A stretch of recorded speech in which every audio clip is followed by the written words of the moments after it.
தேவனால் பிறந்த இவனும் பாவம் செய்யான். ஏனென்று அவருடைய வித்து அவனுக்கு தரித்திருக்கிறது.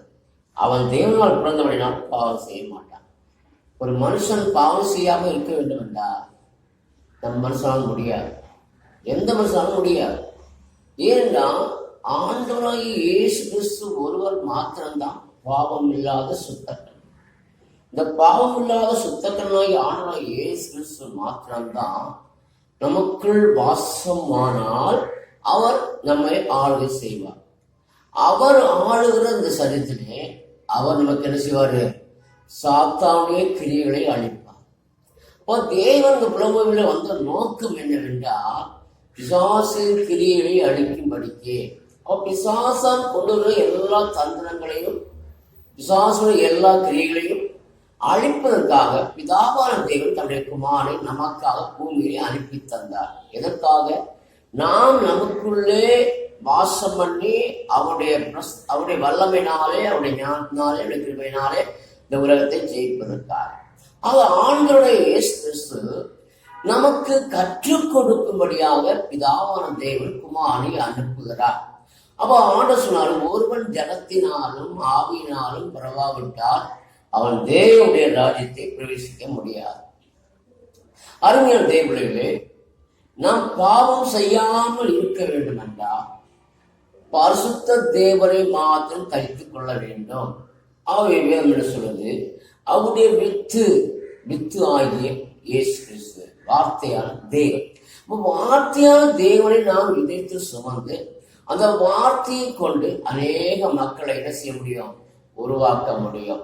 நாம் என்ன செய்ய முடியும்? பரிசுத்தம் அடைய முடியும். ஏன்னா அவருடைய வேதத்தின்படி நடக்கும் பொழுது அவர் நம்ம என்ன செய்வார்? பாதுகாக்கிறார், அருணா இருக்கிறார், கோட்டையா இருக்கிறார், இதமா இருக்கிறார். இப்படிப்பட்டவர் தான் ஆன ஒரு மனுஷன் என்ன செய்யணும்?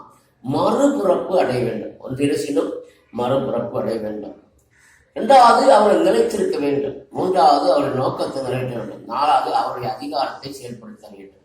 அப்ப இந்த 4 பக்கங்களை நம்முடையவர்களாய் காணப்படும் என்றால் கர்த்தர் நம் மூலமாக அவருடைய ராஜ்யத்தை ஸ்தாபிப்பார். பிரியமானே, வேதம் சொல்வது மறுபுறப்படியவர்கள், அதாவது 2 Corinthians 5 சொல்லி, இப்படி இருக்க ஒருவன் கிறிஸ்துக்கு பிறந்தா புது சிருஷ்டியா இருக்கிறார், பழைய எல்லாம் ஒழிந்தன, எல்லாம் புதிதாயின.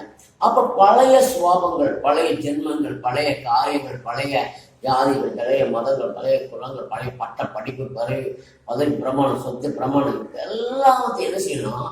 அவன் முற்றிலுமாக என்ன செய்யணும்? வெறுக்க வேண்டும். ஒருவன் என்னை பின்பற்ற மனதாக இருந்தால் அவன் தன்னைத்தான் வெறுத்து தன் சொல்லி எடுத்துக்கொண்டு என்னை பின்பற்ற கடவன். அவன் ஆண்டவருடைய கிறிஸ்துடைய அடையாளமான இயேசு வார்த்தை என்ன சொல்லுது? நான் அவன் என்னிடம் நிலைத்திருந்தால் அவன் மிகுந்த கனிகளை கொடுப்பான். அப்ப ஆண்டவருக்குள்ள நிலைத்திருந்தால் மாத்திரமே நாம் என்ன செய்ய முடியும்? ஆண்டவருடைய பரிசுத்த ஜீவியத்தை செய்ய முடியும்.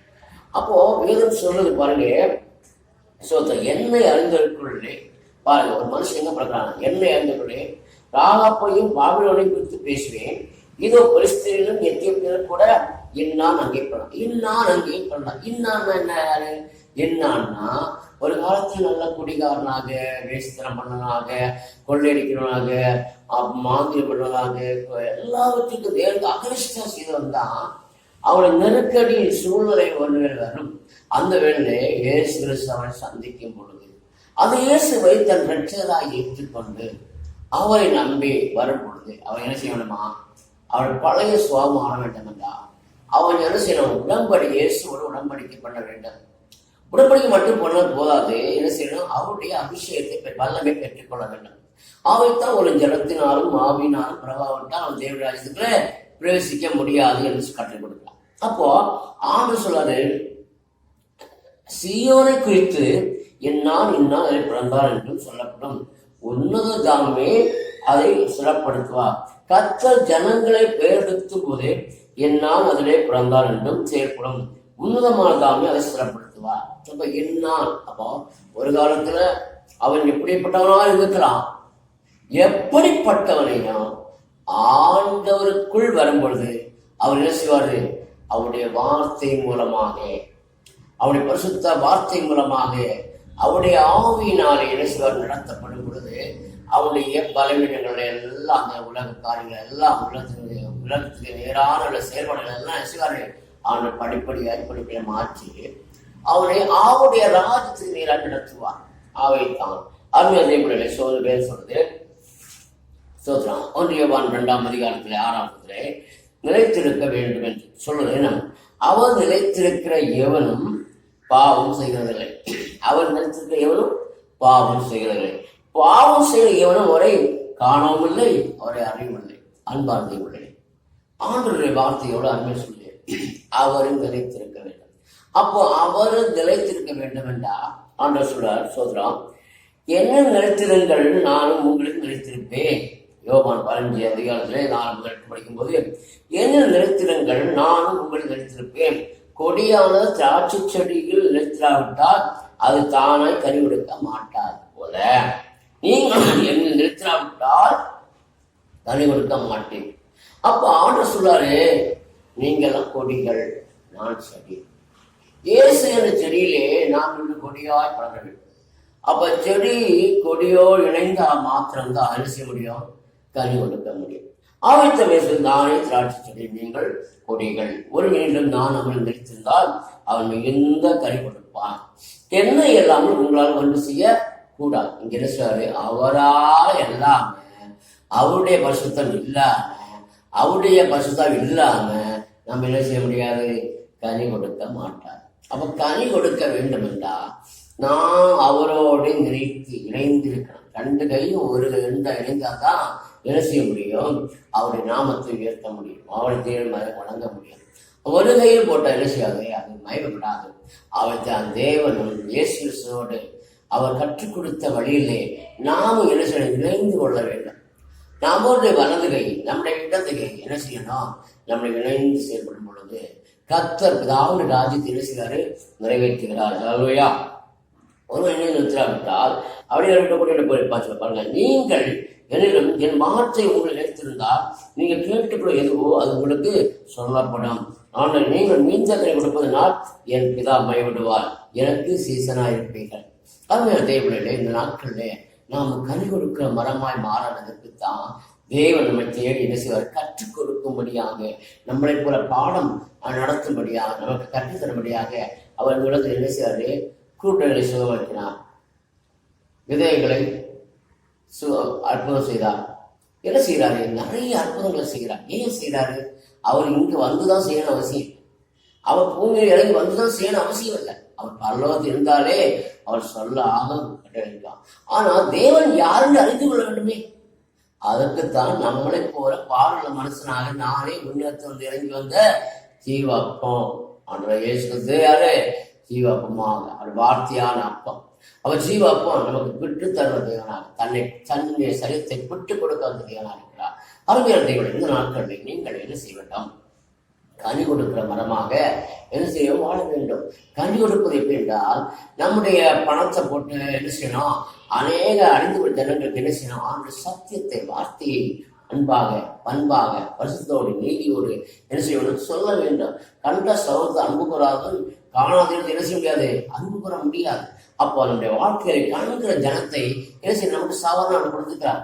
அப்ப என்ன செய்யணும், அவங்களுக்கு அன்பு கூற வேண்டும். எப்படி, ஆண்டோடைய ராஜ்யத்தின் வசனங்களை கொண்டு அவங்களை ஆதாயப்படுத்தும் பொழுது கர்த்தர் கூட வேண்டிய என்ன செய்யாது, அவங்களுக்கு சதி சொல்லி, அவங்களுடைய வார்த்தையை சொல்லி, அவங்களுடைய வாழ்க்கை என்ன உண்டாகும், தெய்வீக வல்லமை, தெய்வீக ஞானங்களை சூழ்ந்து கொள்ளும். அப்ப தெய்வீக பிரசனங்கள் சூழ்ந்து கொள்வது என்ன செய்யும், அவங்களுக்குள்ள இருக்கிற கட்டுகள், தடைகள், அந்தார வல்லமைகளே சுட்டடிக்கப்பட்டு போயிடும். அப்ப நீங்கள் நான் என்ன செய்யணும், ஆண்டோட நிலைத்திருந்து இந்த கனிகளும் மரமாய் வேண்டும். ஆமை. அல்லேலூயா. 3வதாக என்ன சொல்லுவாங்க, நோக்கம். அவருடைய நோக்கம் என்ன, பிதாவின் சித்தம் செய்வதே பரமராஜன் நோக்கம். அதாவது பரலோகத்திலே பிதாவின் சுத்தம் செய்கிறவனே பரலோகராஜன் பிரவேசிப்பன் அல்லாமல் என்னைக்கு கர்த்தாவை கர்த்தாவை என்று சொல்லுவதிலே பிரவேசிப்பது இல்லை என்று தேவன் வெளிவாசிக்கிறார். அல்லேலூயா. அவை நான் சொல்லிய இந்த வார்த்தையை கேட்டு இவைகளின்படி செய்வது எவனோ அவரை கண்மலை மேல் தள்ள விட்டு கட்டின புத்தியுள்ள மனுஷனுக்கு ஒப்பாருன்னு சொல்றார். அருமையான தேவனே, இந்த நாட்களே ஆண்டோடைய சத்தியத்துல என்ன செய்யணும், ஆண்டோருக்கு மற்றவங்களுக்கு என்ன செய்யணும், கற்றுக் கொடுக்க வேண்டும். அவங்க கற்றுக் கொடுத்தாதான் அவர் என்ன செய்வாங்க, மற்றவங்க கற்றுக் கொடுப்பாங்க. அப்ப கற்றுக் கொடுத்ததை என்ன செய்யணும்? மற்றவர்களுக்கு வெளிப்படுத்த வேண்டும். அப்ப தான் கற்றுக்கொண்டதை வெளிப்படும் பொழுதுதான் தேவனுடைய திட்டம் நிறைவேறும், தேவனுடைய நோக்கம் என்ன செய்யும்? நிறைவேறும். அவர் ஒருவர் அல்லவா படைத்தார், ஏன் ஒருவரை படைத்தார்? ஆவியோடு பரிமாறு ஏன் ஒருவரை படைத்தார்? பரிசுத்த சந்தையை பெற்றெடுக்கும்படிக்கு தானே.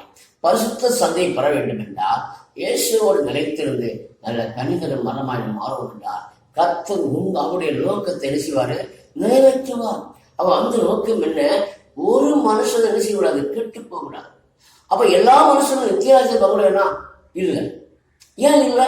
எல்லாரும் சத்தியம் சொல்லப்படும், ஆனா எல்லாரும் நித்தியராஜ்யத்துக்கு பங்கடைய மாட்டாங்க. ஏனென்றால் பெருமை, அகந்தை, ஆணவம் இப்படிப்பட்ட காரியங்கள் ஒரு மனுஷனுக்குள்ள இருக்கிறபடியா என்ன சொல்றது நான் கேட்கறது அப்படின்னு சொல்லுவாங்க. ஒரு ஆணவ சத்தியம் சொல்லப்படும், துன்மார்க்கும் சத்தியம் சொல்லப்படும், நீர்மானுக்கும் சத்தியம் சொல்லப்படும். ஏப்போ ஒரு மனுஷனுக்குள்ளே சத்தியம் சொல்ல சொல்ல சொல்லத்தான் அவருடைய வாழ்க்கை என்ன செய்ய உணரப்பட்டு தேவன் பக்கமாக திருப்பப்படும். அப்போ நம்ம என்ன செய்யணும்? அவருடைய அதிகாரத்தை கையெடுக்க வேண்டும். என்ன அதிகாரம்? ஆண்டு சொல்றாரு சோதரம் மத்திய 10 பாருங்க. அப்பொழுது அவர் தம்முடைய 12 சீசர்களை வரவழைத்து அசுத்தாவை துரத்தவும் சகல வியாதிகளையும் சகல நோய்களையும் நிரப்பவர்களுக்கு அதிகாரம் கொடுத்தார். ஆண்டு என்ன செய்யாது? தன்னுடைய சீசருக்கு என்ன செய்யாது?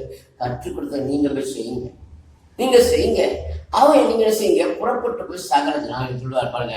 மற்ற 28 பார்க்கும்போது நீங்கள் புறப்பட்டு போய் சகல வானத்துக்கு பூமிக்கு சகல படுக்கப்பட்டது. ஆகவே நீங்கள் புறப்பட்டு போய் என்ன செய்யுங்க? சகல ஜனங்களையும் சீசராக்கி என்ன செய்யணும்? சீசன். அப்புறம் உபதேசம் பண்ணுங்க, ஆண்டு சத்தியத்தை சொல்லுங்க, ஆண்டு வார்த்தை சொல்லுங்க.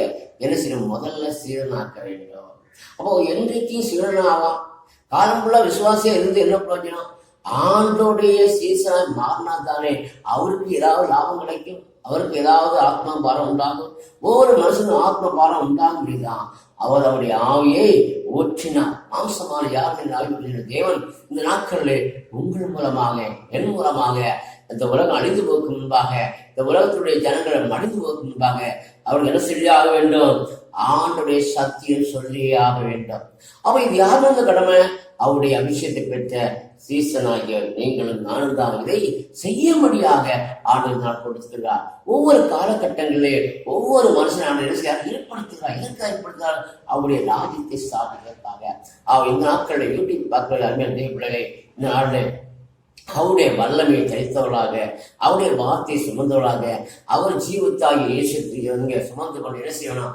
அநேக ஜாதி ஜனங்கள் என்ன செய்ய வேண்டும்? ஆண்டுடைய அன்பை குறித்து, ஆண்டுடைய பரிசுத்தை குறித்து, ஆண்டுடைய நீதி குறித்து, ஆண்டுடைய போதனை குறித்து என்ன செய்யணும்? உணர்த்த வேண்டும். பரிசுத்தாவிகள் தரும் பொழுது பாவத்தை குறித்தும் நீதி குறித்தும் நியாயத்தை குறித்தும் கண்டித்து உணர்த்தினார்களா? அப்போ பரிசுத்த ஆவியின் வல்லமை நீங்கள் அடைந்தால் மாத்திரமே எங்களெல்லாம் பெற்று சேர்க்க முடியும். அவர் 10 நாளில் உங்களை என்னையும் ஆசிப்பராக. ஆமேன், ஆமேன், ஆமேன். கர்த்தர் சொல்லுவார்.